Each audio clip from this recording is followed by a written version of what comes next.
Hey everybody, what's up and welcome back to today's video guys. And today guys, I'm going to go ahead and be showing you how to use quick cals on the ladder application.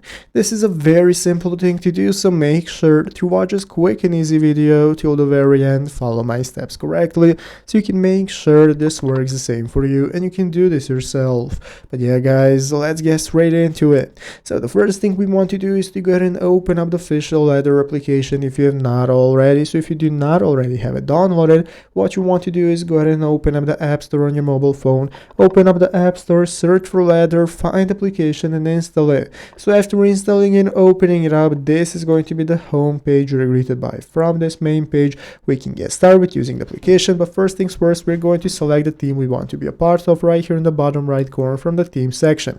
You can go ahead and filter out all the themes there are, select which one suits you the most, and then get started with following its workout. So we can go to the workout page right here on the main workout page and get started following. So let's go take a cool look at how to use quick cals. So basically guys, this is an application that's going to let you manually log calories and macros when you already know them. So what you want to do is go to the nutrition tab right here at the bottom right corner. That's going to enable you to set up your tracking. So you're going to go and be able to track your water, steps, macros, and your calories. All of that doable either with voice commands, photo, or barcode, as you can see right here. So basically it's going to be included with your membership. You cannot use it for free, you need a premium plan, keep that in mind. So once you've gotten your membership and you start using your workouts, you can just go to the nutrition tab to go ahead and log your food and calories alongside the workouts, and that's how it's done.